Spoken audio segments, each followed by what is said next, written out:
You have said you will not be a play caller for the defense. Sometimes coordinators who become head coaches still keep their hands, keep their fingerprints on whatever side of the ball they're used to calling. Is that a nod to that you understand in today's game? We're hearing a lot about the CEO, the head coach being the CEO, delegating authority, being the front man, being the guy that handles the entire room instead of one side of the ball. And the Jets just had a coach that really focused on one side of the ball, and that didn't work out. Is that something that you firmly believe in, or are you still going to have an eye on the defense? How's that going to work for you, and is it a bit of a challenge because it's really been all you've known? There's I guess I'll challenge the last part of it right there, just because I've been very, very fortunate. 10 of my 16 years, I believe, forgive me on my math, but has been involved with the Shanahan system. 6 years in Houston, and then I had 4 years with San Francisco. And so being able to sit in all those meetings and really listen to how those guys talk and listen to the install, watch the process, watch how they practice, watch how they deliberately script every single play with intent to get something done, the techniques they teach, the people they go after, the players that they ask to execute those schemes. I will not sit here and pretend like I can call plays, but we know exactly what it's supposed to look like. We know exactly the way it's supposed to sound. We know exactly the process at which they operate. And so to be able to help those guys stay connected to it and help the entire building stay connected to what we want to look like, the way we want to approach every day, that includes offense, defense, and special teams. And so, yeah, there's still going to be a heavy dosage of what we want to do defensively from what we were able to accomplish at San Francisco. And then obviously giving Albrecht the ability to add his own wrinkles to keep things a little bit stay ahead from an evolution standpoint. But as far as the stay connected part, I think it's so important for the head coach to be able to keep everyone connected to the overall message of what's trying to be accomplished from a day in and day out basis, especially in game week.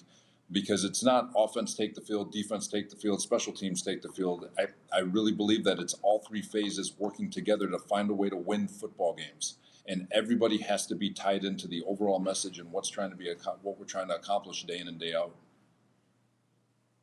Well, speaking of that system, that Shanahan system, job well done by Kubiak, who I think called it a career, who really helped push that system forward.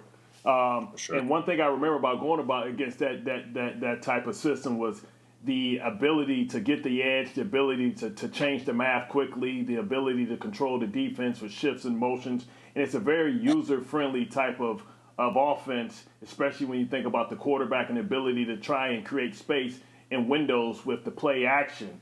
But I remember coming here with Rex, and I was one of the players that he chose to kind of bring like a piece of himself to be that coach in the locker room. And I know you're not at liberty to really talk about who you want to bring over, maybe from your experiences and players that you may have worked with that players may not know and that are on the cusp to being great players.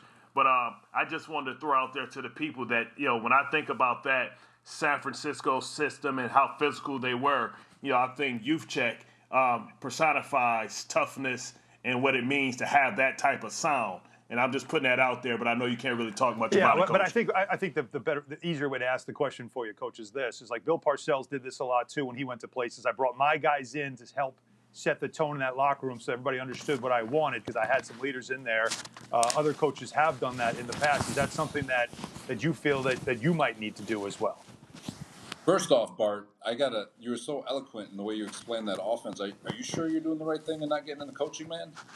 Hey. Hey, man, all I need is a little cheese on the taco. You may not know this, but I'm looking at the facility right now. Joe Douglas knows. Hey, you know what Joe was when he first got there? He has not cut the cord. Joe was the Grin Reaper, man. Joe, when I was with the Ravens, was the guy that picked us up from the airport and the ones that told you to bring your playbook and go up to the principal's office. So me and Joe Douglas have a unique relationship. He almost cut me a couple times. I told him, you better not come to see me, Joe.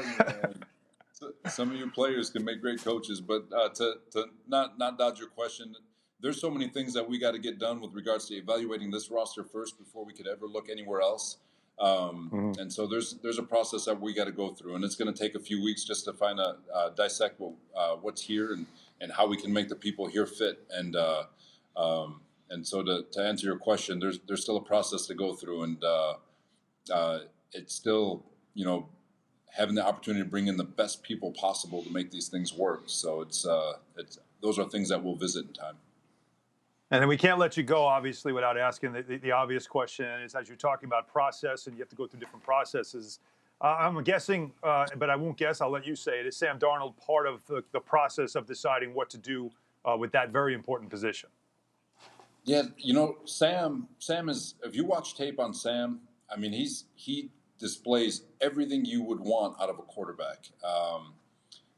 There's a reason why he was the 3rd overall pick. His arm talent is fantastic. He's a natural thrower. He can move in and out of the pocket and still throw on the run. He can scramble. He's fearless in the pocket. He's tough as nails. He's smart enough to be able to process and make timely decisions and get the ball in and out of his hands and very quickly. And so there's a reason why he was the 3rd overall pick, and we all believe that he's a starter in this league. But no different than every position. And if you just watch the whole process of the way the head coaching search went, there's a due diligence that everybody wants to go through with regards to making sure that every decision is being made, especially at the quarterback position. It's because it's the most important position on the team, period. I mean, the quarterback is a big piece of this. And to make the best decision and check every box and go through that process is not an indictment on Sam. It's just a process at which we want to go through. He's a phenomenal young man. He's beloved in this locker room and has every skill set you could possibly imagine to be a starting quarterback.